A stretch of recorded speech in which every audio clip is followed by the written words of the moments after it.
Hello and welcome to Forever Rugby on Forever Sports, and some worrying news with the Stormers equity deal, which has been approved by the competitions committee, is now under attack, under a legal potential legal intervention to stop this equity deal from officially going through, which would be an absolute disaster for West Province Rugby and for the Stormers in general. And John Dobson, for example, a week ago, describing the news last week that it had been approved as Christmas come early. Now, all of a sudden, maybe not a bit too early to celebrate. But before we go to exactly what the report by Rugby 365 says and why this is all happening, please do smash a like on the video. Please do subscribe to the channel as well. Right now, so if you are new to sort of the whole scenario, basically what has happened is a while back, it was back in August, actually. The Western Province Rugby Football Union General Council, really runs off the tongue, the WRFU, they all voted in a significant majority to accept the proposal from Red Dicer, which would see them acquire 74% ownership of the Western Province Rugby Football Union. Now, a reminder that basically when it comes to all our unions is that they cannot be completely outright bought. So same thing as sort of MVM holdings down in sort of the Shark stuff like that. You can only own, I think it's like 74.5% of the, or 75.49% or whatever it is, of unions can be owned privately. And MVM Holdings originally wanted to go to Stormers and were scared off by sort of the price and stuff. So in August, as I said, they approved the proposal from Red Dice to obtain 74%, whilst the Western Province Rugby Football Union retained the remaining 26%. Apparently, there is a court interdict which is about to be launched to try and overturn the decision by the competition committee's decision, which accepted this. And basically, a former non-executive director of the Western Province Rugby Football Union, Philip Burns, he's part of the legal action, and have said they have already engaged with the Competition Commission to appeal the decisions. Apparently, instructions have already gone out, and the lawyers and above the actions are pending and underway. Apparently, it's going to be multifaceted, which will have various disclosures to key institutions and listed companies in terms of the Protected Disclosure Act. So Burns has actually been involved in a lot of this, you know, and we all know that the last few years has been turmoil for Western Province Rugby. You know, they were placed under administration by SA Rugby Union.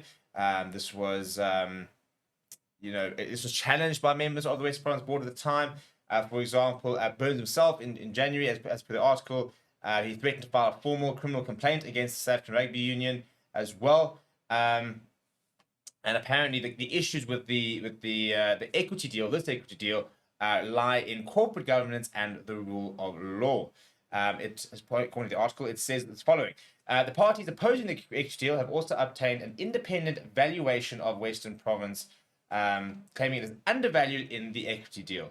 According to the valuation, the appraisal of Western Province Professional Rugby ranges well upwards of 500 million rand at its most conservative to well over R1 billion if structured, funded, and strategically managed. So definitely not where it is right now, but if they were to get it right, it could be valued at R1 billion.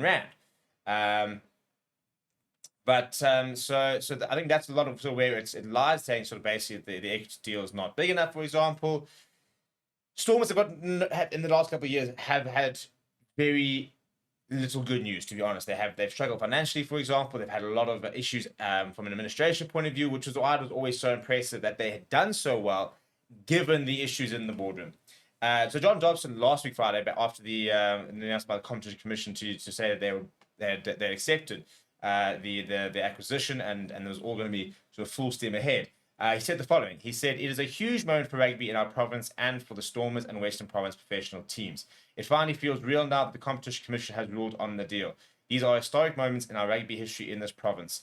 Red Dice's ownership is vital for the financial future of our rugby, and I look forward to working with the new ownership with our primary ambition, our desire to create the most innovative and exciting club rugby brand in the world as we strive to marry on-field excellence and performance with the best business practice off the field." This is a big thing, you know, and this is why, you know, they basically, Stormers had to go and garner the support of the clubs. And a big part of this whole acquisition was the fact that the club system was not going to be ignored, that they were really going to go and build the club system and find a way that the club system really sort of feeds into the Stormers itself. So that was a really big part of it. And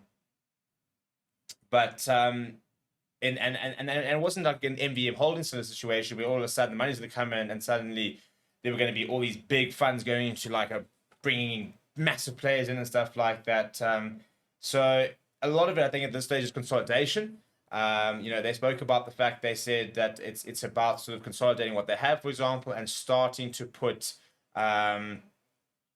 structures into place for the future, basically.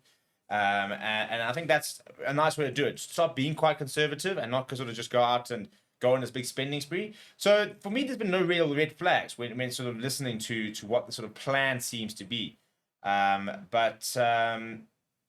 Yeah, obviously, as I said, there is potential. And when we know more about what the official legal interdict and what they're trying to get overturned, or how they're trying to get overturned, we'll let you know. But it's just a bit frustrating that we sort of finally got to an end of this whole situation. And all of a sudden, this might be put on the back burner, might be sort of set back a little bit.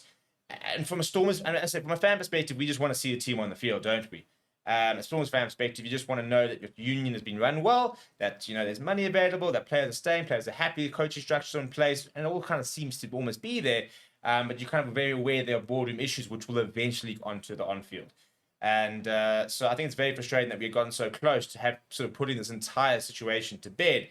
And now it's potentially going to be sort of pushed back a little bit. So we wait and see what what will actually happen.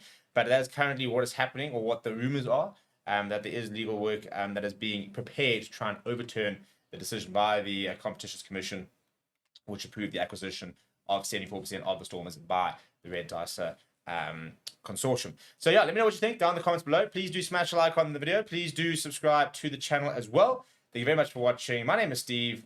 I'll chat to you soon.